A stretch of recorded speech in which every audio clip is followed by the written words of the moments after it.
Olá, irmãos, a paz do Senhor Jesus, tudo bem com vocês? O que você acha que significa o azeite das 10 virgens de Mateus 25?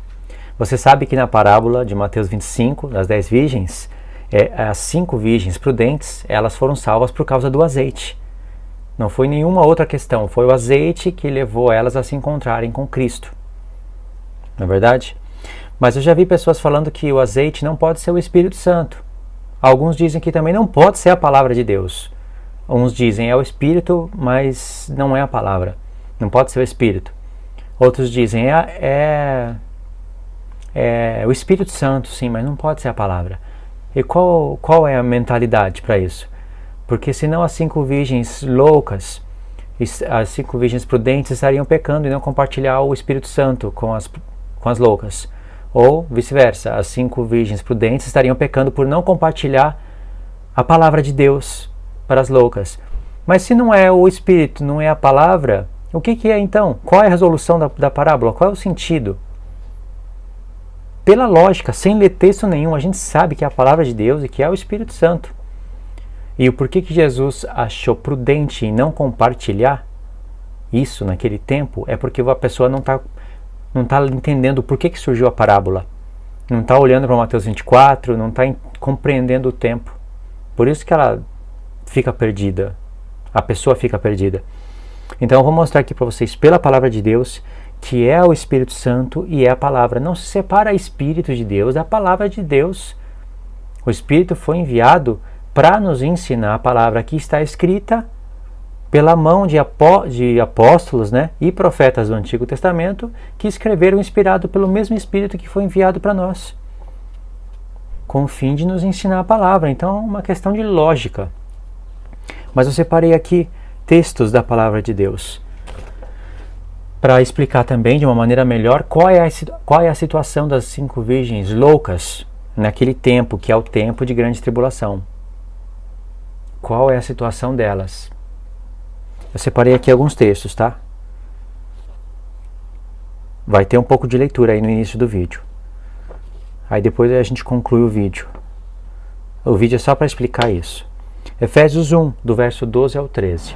Verso 12. A fim de sermos para louvor da sua glória, nós os que de antemão esperamos em Cristo, em quem também vós, depois que ouviste a palavra da verdade, o evangelho da vossa salvação, tendo também nele crido, fostes selados com o Espírito Santo da promessa, o qual é o penhor da nossa herança, até o resgate da sua propriedade e o louvor da sua glória. Então, para você ser selado com o Espírito Santo para o dia da redenção, você precisa primeiro ouvir a palavra de Deus.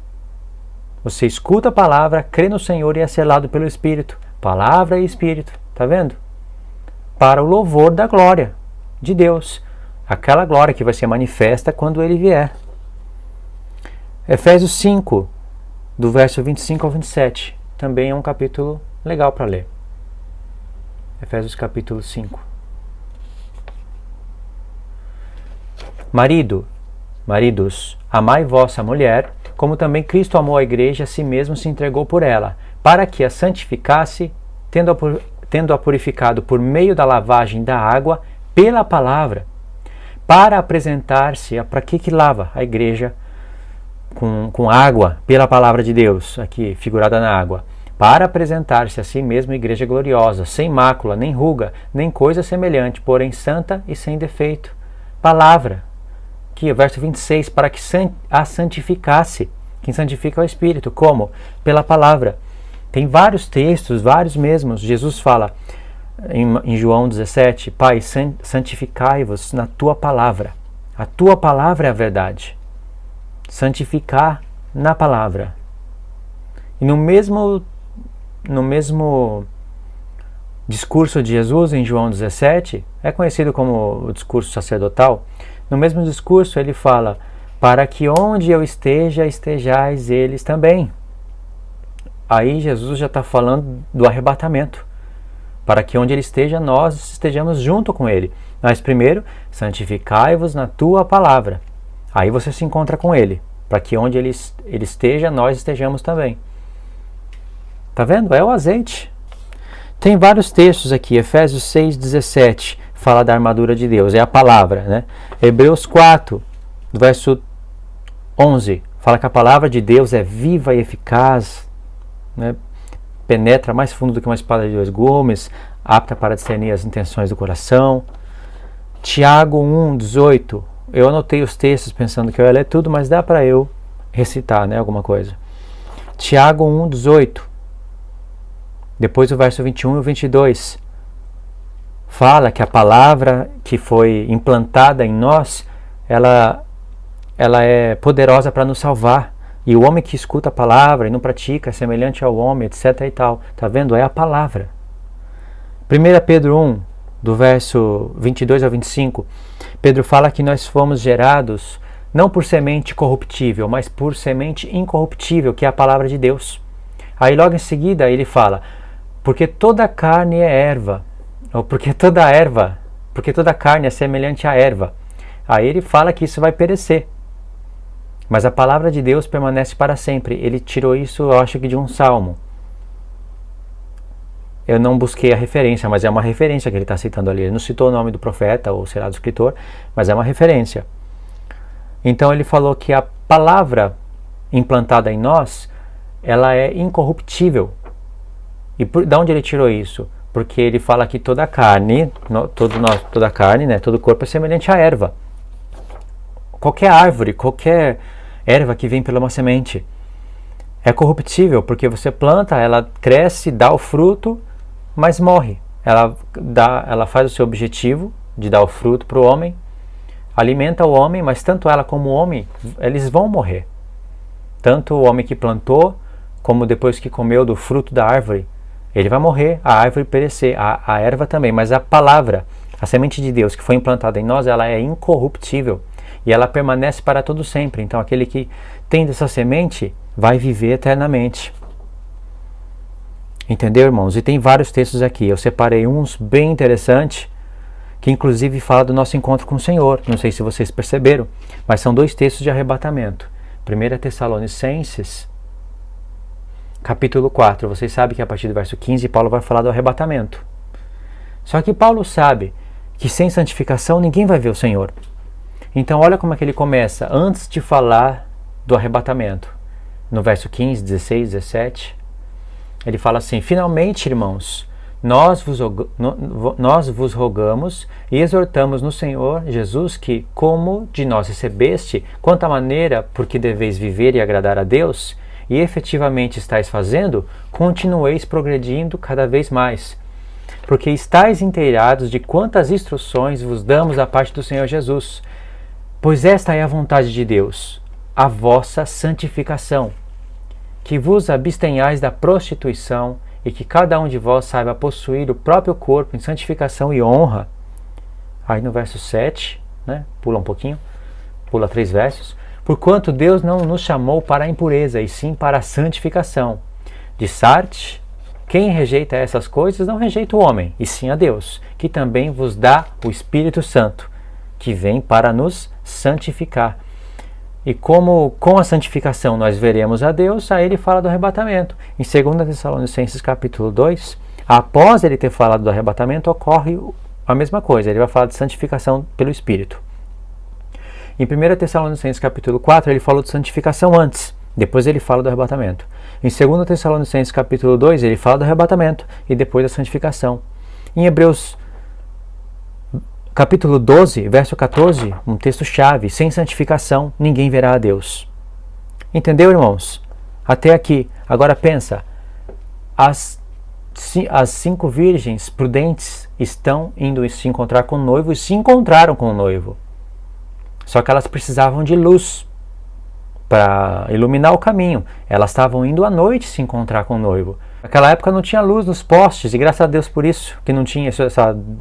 Eu acho isso daí uma doideira, uma loucura. Não tinha essas luzes que iluminam a cidade. Pode ser até bonito de olhar uma cidade iluminada à noite, mas isso é uma loucura. Isso vai ser varrido para sempre. Nunca mais vai existir isso. Essas cidades, esses prédios enormes iluminados. Às vezes o helicóptero passa por cima e filma, você fala, nossa, que lindo. Sim, olhando pelos olhos naturais, por alguém que vive trabalhando bastante, com muita tribulação, e olha aqueles lugares iluminados, imagina quantas pessoas estão ali e tal, nos cassinos, estão jogando, estão nos hotéis e fala, que bonito, mas Jesus olha aqui e fala, é uma besta. Os reinos da terra é uma besta. Então, irmãos, isso vai ser varrido. E isso não existia naquele tempo. As 5 virgens estão sendo iluminadas para não cair num buraco, para não tropeçar, com a lamparina que tem azeite. Isso fez elas se encontrarem com o noivo. E o que diz? Elas estão vendo o noivo, estão vendo a Deus. O Pai se manifesta no Filho. Quem vê o Filho vê o Pai. Porque Deus é invisível, mas Ele se faz visivelmente no Filho. Estão vendo a Deus. E o que fizeram elas verem a Deus? O azeite. Sem santificação, ninguém verá a Deus. Santificai-vos na tua palavra. Então o azeite é o Espírito, é a palavra, é o Evangelho. É tudo isso. E é muito mais do que entender que Jesus é o Filho de Deus e crer. Só isso não é. Você não vai ser salvo só por isso. É muito mais do que isso. Porque elas estavam num tempo difícil. A parábola das 10 virgens surgiu por causa de Mateus 24. É contexto. Sempre uma parábola vem para, já falei isso, né, para acrescentar detalhes, mais revelações e para explicar através de muitas palavras, através de poucas palavras, as muitas palavras que Jesus iria falar e não precisava. E tem muito mais coisas que eu vou resumir aqui, tá? Ponto final aqui. Uma parábola vem para esse objetivo, para um desses objetivos, né? Esse. Então a parábola de Mateus 25, das 10 virgens, ela não está solta, ela está ainda grudada em mais 2 parábolas que vai vir para frente, e antes tem mais uma parábola ainda da videira, da figueira. Quando Jesus falava de Mateus 24, ele fala, olhe, observem, presta atenção nessa parábola. A figueira e todas as outras árvores. E depois vem a parábola das 10 virgens. Você pode ver que Mateus 24 é um sermão profético. Começa, Jesus fala ali, falando do tempo do templo, em que ele estava na terra, e termina com a vinda do Filho do Homem. A parábola das 10 virgens é a mesma coisa. Termina com a vinda do Filho do Homem. Entendeu, irmãos? Eu separei aqui também o Salmo 119, para vocês entenderem que a parábola das 10 virgens, para ajudar a entender, né? Que a parábola das 10 virgens, ela vem para falar de um tempo de grande tribulação, em que todos os santos estarão aqui. Todos. Na parábola das 10 virgens fica bem claro. Jesus acaba de falar o sermão de Mateus 24, o sermão que ele falou no Monte das Oliveiras, que alguns dizem, principalmente os pré-tribulacionistas, dizem que é só para judeu aquele discurso. Jesus falou em Jerusalém, só para judeu, etc. e tal. A igreja já foi. Aí eu vasculho Mateus 24 e não tem. Por que não tem? Porque não tem em nenhum lugar isso daí. Aí Jesus fala, vigiai, pois, não sabeis nem o dia nem a hora. Aí Jesus vai falar a parábola das 10 virgens. Aí ele fala, vigiai, pois, não sabeis nem o dia nem a hora. Não existe o povo que vai ser arrebatado para vigiar, porque eles não sabem nem o dia nem a hora, e depois o povo foi arrebatado, ficou uma parte da igreja aqui na grande tribulação.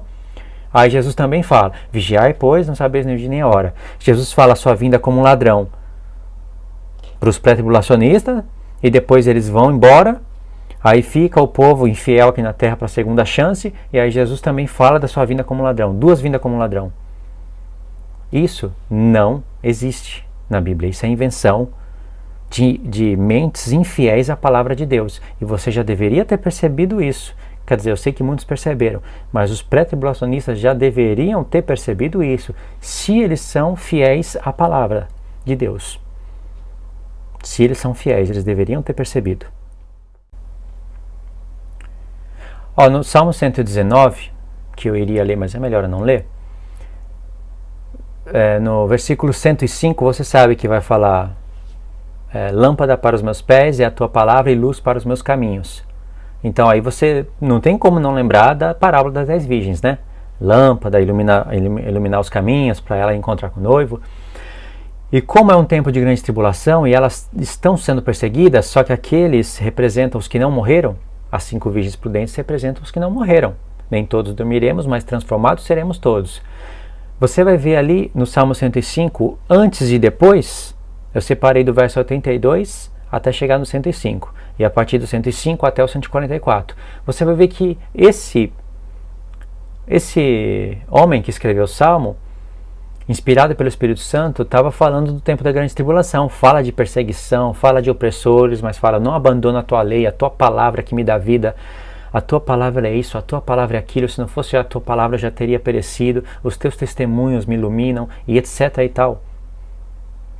Então você vê que isso faz a gente compreender melhor a parábola das 10 virgens. Então, por que não foi pecado? Por que Jesus não considerou pecado as 5 virgens prudentes não compartilhar então do Espírito que nos ensina a palavra para as virgens loucas? Por que não foi? Vamos ler a parábola então. Mateus 25.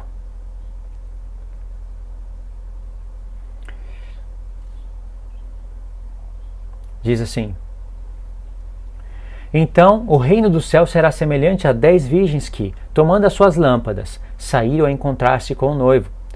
5 dentre elas eram loucas e 5 prudentes. Jesus falou: é louca, é loucura. Sabe?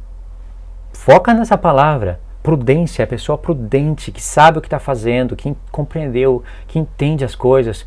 Uma pessoa louca, Jesus está falando é louca. Essa pessoa é louca. No entanto, as prudentes, além das lâmpadas, levaram azeite nas vasilhas. E tardando o noivo, pulei alguma coisa aqui. As loucas, ao tomarem as suas lâmpadas, não levaram azeite consigo. Aqui diz: não levaram azeite consigo. Antes eu pensava que elas não tinham nenhuma gota de azeite. Eu, vendo os comentários no canal, no meu vídeo das 10 virgens, aí uma irmã falou algo e me abriu os olhos para esse ponto. Eu falei: poxa, isso é uma peça preciosa aqui. Então eu vou acrescentar isso nesse vídeo. Eu focava aqui, ó. Elas não levaram azeite, ou seja, não tinha nada. Mas você vai ver que vai ficar mais grave ainda, porque você vai ver que elas tinham azeite. E tardando o noivo, foram todas tomadas de sono e adormeceram. Mas à meia-noite, aqui se sabe, a meia-noite é meia-noite mesmo, no nosso relógio. A hora 1/10, 12ª, a hora 12, para o povo de Deus, e na realidade mesmo, quando você vê o horário que esse povo de Deus obedeciam antigamente, como eles falavam horário, é bem mais lógico, é bem mais real. Realmente meia-noite é o meio da noite. Quando chega a meia-noite, já passou metade da noite. Se você vai dormir meia-noite, você já perdeu meio período da noite. Se você vai dormir 11h30, você já perdeu meio período da noite. Então, a hora 12 para eles, que era a última hora, era 6 horas da tarde. A partir dali já era outro dia, já começou realmente a noite. E não é fato? Quando chegava meia-noite, 6 horas depois, já era metade da noite. 6 horas da manhã, já acabou a noite. Já começou ali a amanhecer e começa o dia. Fato, não é? Então aqui o noivo tardou, porque passou a hora 12ª, passou a última hora, e aí veio 6, 7, 8, 9, 10, 11 e 12. Mas à meia-noite ouviu-se um grito: eis o noivo, saiu ao encontro. Não quer dizer que ele veio meia-noite, né? Nessa vigília, nessa altura da vigília, houve um despertar. E as nécias disseram às prudentes: dai-nos do vosso azeite, porque as nossas lâmpadas estão se apagando. Você viu, irmãos, presta atenção aqui. Mas meia-noite ouviu-se um grito: eis o noivo, saiu ao encontro. Verso 7. Então se levantaram todas aquelas virgens e prepararam as suas lâmpadas. Elas foram preparar as lâmpadas, elas acordaram e foram lá arrumar. As loucas tinham um pouco de azeite, aqui está dizendo. E as nécias disseram às prudentes: dai-nos do vosso azeite, porque as nossas lâmpadas estão se apagando. Ou seja, elas tinham bem pouco. E viu que já estava começando a se apagar já. Não ia dar para elas chegarem até o noivo. E as prudentes falaram: não, para que não nos falte a nós e a vós outras. Vai ficar todo mundo sem azeite. E diante aos que vendem, comprai-o. E saindo elas para comprar, chegou o noivo. E as que estavam apercebidas entraram com ele para as bodas, e fechou-se a porta. Mais tarde chegaram as virgens nécias, chamando: clamando: Senhor, Senhor, abre-nos a porta. Mas ele respondeu: Em verdade vos digo que não vos conheço. Vigiai, pois, porque não sabeis nem o dia e nem a hora. A mesma texto que os pré-tribulacionistas usam para falar que o arrebatamento foi antes. Aqui tem uma questão que você começa a se fazer perguntas e a pensar no tempo, que aí você fala: peraí, cadê o arrebatamento secreto? Cadê? Porque aqui é a hora do arrebatamento, né? Tem que ser. Senão vão ter que inventar mais um dia e mais uma hora, que não é o dia e a hora para o arrebatamento pré, mas é o dia e a hora para a vinda visível. Assim como a vinda do Senhor como ladrão. Tem que ter duas. Então, infidelidade, e para mim isso está se encaixando no contexto de loucura.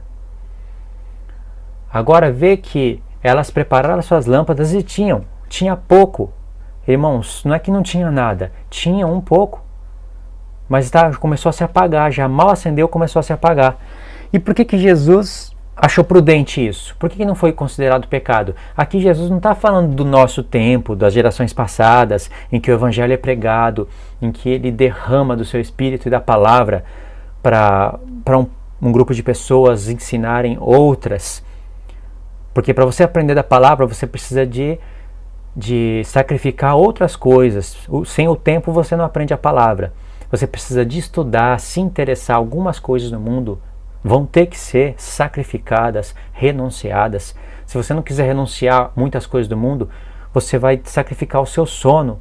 Sacrificando o seu sono, porque você trabalha à noite, quer fazer faculdade, quer fazer um curso, e aí vai estudar a palavra de Deus só naqueles tempinhos que aparece, e é mais por vídeo, é mais por blog, e você já não sabe discernir o que é certo, o que é errado, você fica naquela dúvida. A única coisa que você sabe é que você crê em Jesus, você não sabe nada, você não tem nada para ensinar. Então muitas coisas vão ser sacrificadas, aí o seu sono sacrificado, então como é que diz? O seu poder de julgar as coisas, ele vai ser diminuído, e os seus talentos também vão ser diminuídos. Entendeu? Fica muito grave essa situação. E tem pessoas que não vai sacrificar nada, elas não vão sacrificar nada. É o caso das loucas. Jesus está falando aqui de um tempo em que não tinha mais como aprender a palavra. Aqui nesse tempo já está a besta, já está o falso profeta, as trombetas estão tocando, os selos estão sendo abertos, a terra está uma confusão, uma grande Babilônia. É o inferno, a grande Babilônia está aí, sabe? Elas vão dar de cara com tudo isso. E não tem tempo para ficar ensinando a palavra, não tem mais isso. Ao passo que antes, muitos anos atrás, todas elas, e Jesus não está falando só de um grupo de pessoas para esse tempo. A parábola, ela pega todos os tempos, todas as gerações, homens de povos, línguas e nações, de todas as gerações, só que ela traz uma resolução para o tempo do fim. Ela tem mais peso para esse tempo. Quase todas as parábolas são assim. E você vê que muitos anos atrás, antes de vir a grande tribulação, esse tempo difícil, todas elas tinham tempo para estudar. Só que, estudando um pouco mais a parábola, que eu estou resumindo, através de alguns textos-chave aqui, que vai te levar para a parábola do semeador. Tem textos aqui que vão te levar a te conectar com a parábola do semeador e outras coisas assim. Você vai ver que tinha pessoas que tinham tempo para estudar e foi cuidar do seu trabalho, foi cuidar da sua vida, foi cuidar de um monte de coisa, sabe? Foi cuidar dos seus filhos e foi se esquecendo da palavra de Deus. Caíram na vaidade, é semente. Por isso que a parábola aqui está nos conectando com a parábola do semeador. Tem 9 minutos, vou estender um pouquinho mais e já vou mostrar aqui aonde que se conecta as coisas. Ó, verso 13: Vigiai, pois, porque não sabeis nem o dia nem a hora. Irmãos, acabou a parábola das 10 virgens, mas não acabou o assunto de Jesus. Aqui em seguida da parábola das 10 virgens é continuação. Recebe o nome de parábola dos talentos. Mas os talentos é para as virgens. Ou será que as 10 virgens não são participantes dos talentos? Claro que são. Os talentos estão aqui para as 10 virgens. Você não pode perder tão rápido assim o raciocínio. Pois, continuação. Pois será como um homem que... O que será como um homem que? O caso das 10 virgens. Elas vão ter talentos do Senhor. Pois será como um homem que, ausentando-se do seu país, chamou-lhe os servos, e lhes confiou os seus bens. A um deu 5 talentos, a outro 2, a outro 1, a cada um segundo a sua própria capacidade. E então partiu. O que recebera 5 talentos saiu imediatamente a negociar com ele. Aí você sabe, né? Senhor, está aqui o teu talento. 5 talentos, servo bom e fiel. Fosse fiel no pouco, no muito te colocarei. É assim a parábola, né? Aí, olha quando chegou aqui no final. Chegando por fim o que recebera 1 talento, disse: Senhor, sabendo que és um homem severo e que ceifas onde não semeaste, etc e tal. Aí, então aqui, ó, teu talento, tom que é teu. Jesus falou: respondeu-lhe, porém, o Senhor: servo mau e negligente, sabias que ceifo onde não semeei e que ajunto onde não espalhei? Cumpria, portanto, que entregasses o meu dinheiro aos banqueiros, e eu, ao voltar, receberia com juros o que é meu. Aí olha a ordem de Jesus: tirai-lhe, pois, o talento, e dai ao que tem 10. Olha o texto-chave: porque a todo o que tem se lhe dará, e terá em abundância, mas até o que não tem, até o que tem lhe será tirado. E o servo inútil, lançai-o para fora nas trevas, ali haverá choro e ranger de dentes. Irmãos, foi salvo esse homem? Não. Por quê? Porque ele não multiplicou os talentos. A pessoa está sendo salva aqui na base de multiplicação de talentos, obras, e isso é fé. Os outros foram salvos. O que não multiplicou o talento, cria no Senhor. Mas por que não obedeceu? Entendeu? E isso é para falar do tempo das 10 virgens. E olha o texto-chave: porque todo aquele que tem se lhe dará, e terá em abundância. Eu não vou explicar todo o sentido disso, eu só vou explicar a direção. Mas ao que não tem, até o que tem lhe será tirado. Essa mesma frase apareceu na parábola das minas, que tem que ver junto com essa parábola, você tem que negociar as duas, que fica uma visão tremenda. Tem detalhes que tem aqui e não tem lá, tem detalhes que tem lá e não tem aqui. Mas tanto lá, em Lucas, como aqui, vai ter essas duas direções para a parábola do semeador. Meu Deus, 13 minutos. E na parábola do semeador, no finalzinho dela foi falado isso. A parábola do semeador é a mesma coisa. Os únicos que foram salvos é o que receberam a semente na terra boa. Os outros caíram em deleites, espinhos, pedra, sabe? Veio perseguição, ficaram ofendidos, abandonou a Deus. Uns não entenderam a palavra, o diabo veio e tirou. Uma realidade puríssima. As pessoas ouvem a palavra, não entendem, o diabo vai e arrebata. Acontece muito entre os ímpios. E aí Jesus termina a parábola dos talentos e fala: a todo aquele que tem, etc e tal, etc e tal. Por quê? Irmãos, tem muitas coisas para explicar o porquê. Mas olha como ligou as parábolas. Então, as virgens, as 10 virgens, estão lá na parábola do semeador. E a parábola do semeador está aqui na parábola dos talentos. A parábola dos talentos está conectada com a parábola das 10 virgens. Entende, irmãos? Então, o que eu quero dizer com tudo isso? As 10 virgens lá, elas tinham tempo para aprender a palavra, no tempo de paz e tudo, e não quiseram, sabe? Foram seduzidas pelos deleites, pelas riquezas, foram pela perseguição, abandonaram a Deus, foram cuidar das suas coisas, não multiplicaram talentos. Isso é a loucura das 10 virgens. A própria palavra explica a loucura delas. Então você vê que isso explica a loucura delas. Agora, por que é justo não dar do azeite, não dar da palavra?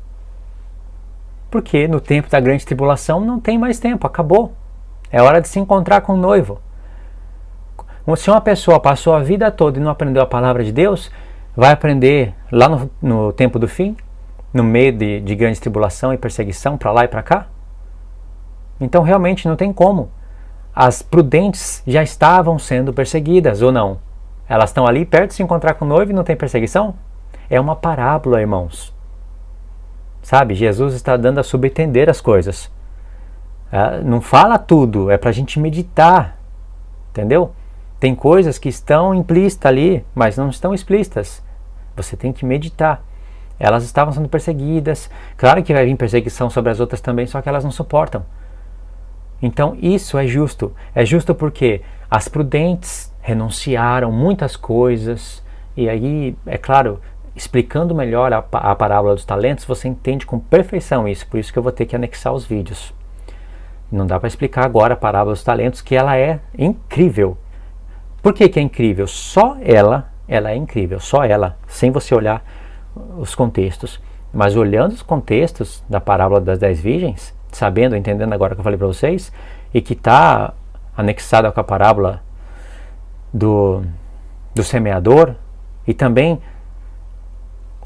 a parábola das 10 virgens tem a palavra bodas, então isso vai te levar para outras parábolas onde fala de bodas. Olha que incrível, olha que visão. Então, irmãos, Jesus achou uma loucura. Elas viveram as suas vidas, saíram, sabe, não quiseram saber da palavra de Deus, tinha tudo nas mãos. Então, irmãos, Jesus considerou isso uma loucura. Tinha tempo de paz, não aproveitaram, saíram, vivendo na loucura. E outra, as prudentes estão indo, aqui está o ponto-chave do vídeo, as prudentes estão indo se encontrar com o Senhor por causa do azeite. O que é o azeite? Palavra e santificação. Quando as virgens loucas disseram, as nossas lâmpadas se apagam, as prudentes já viram, elas não vivem santificação. O linguajar da boca não é o mesmo de uma pessoa santa. As obras não são as mesmas. Não renuncia, não congrega, não quer saber da palavra de Deus nem por dentro de um lugar chamado igreja, nem por fora. Só acordaram ali porque era realmente algo visível que Jesus iria voltar. Isso é loucura. As prudentes viram tudo isso. Não estavam se santificando, irmãos. Agora, imagine. Isso é prudente. É justo, aliás. Então, se o próprio Jesus considerou justo, quer dizer que existe uma explicação em que justifique as prudentes não darem do azeite para as loucas. Não é o nosso tempo aqui agora. Agora sim, você não vai compartilhar a palavra de Deus. Por quê? Como assim? Mas naquele tempo lá, a parábola, ela toma todo o seu sentido. Por isso que é muito necessário o contexto, irmão. Muito mais do que o grego, muito mais do que o hebraico. Eu usei o grego e o hebraico aqui alguma vez para aprofundar o tema? Não. Eu usei contextos, meditações, lógicas. Isso é o mais importante de tudo. Eu sei que o hebraico restaura muitas verdades, grego restaura muitas verdades porque traz a palavra do original. O hebraico, além de restaurar, porque traz a palavra do original, tem mensagens escondidas nas palavras hebraicas. Mas o mais importante de tudo é isso daqui, que eu fiz para vocês. Então vocês podem ler aí Mateus 24, vai ter a parábola da figueira, né? Depois você parte para Mateus 25, não esquece que foi falado em Mateus 24. Aí na parábola das 10 virgens, acabou assim a questão de falar das 10 virgens, mas vem agora uma outra parábola que vai se encaixar com a das 10 virgens. Ali a parábola dos talentos. Então você vai estar lendo com muito mais riqueza. E aí a parábola dos talentos é parecida com a parábola das minas, mas tem muita coisa para acrescentar uma na outra. E aí tem a palavra bodas que te leva para um lugar, aquela expressão, a todo que tem se lhe dará, etc e tal, que te leva para o semeador. Então, as 10 virgens, pela lógica, vamos supor que não tivesse nenhuma dessas direções, dessas palavras ligando. As 10 virgens não se encaixam na parábola do semeador? Ou seja, nenhuma delas vão se encaixar, são loucas e não tem elas ali na pedra, no espinho? A semente que caiu à beira do caminho? As prudentes não são aquelas que ouviram com bom grado no coração e frutificaram? Você vê pela lógica, né? Se encaixa. Então, a questão ali da parábola do semeador, aquelas 4 categorias, não se encaixa com os talentos? Claro que se encaixa. Os talentos não são distribuídos para as virgens? São. Então, Jesus querendo que a gente olhasse tudo isso daí, ele nos deu um caminho. Não ficou falando muita coisa, senão não tenho que meditar, mas nos deu direções através de expressões que ligam as parábolas. Quem que criou todas essas parábolas? Jesus, irmão. Jesus. Abrirei a minha boca em parábolas.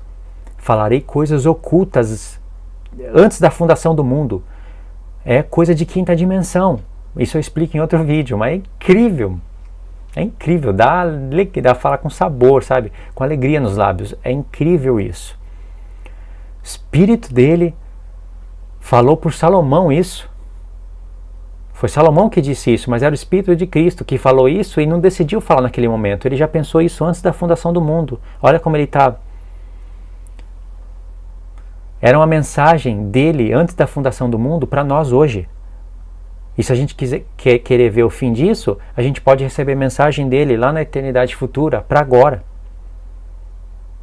Quando Salomão disse, abrirei a minha boca em parábolas e anunciarei coisas ocultas antes da fundação do mundo, era o Espírito de Cristo falando muitas riquezas ali, mas quando ele veio, Mateus, entendendo isso, disse, e aí se cumpriu o que estava escrito, abrirei a minha boca em parábolas, mas quem falou foi Salomão, raiz de Davi.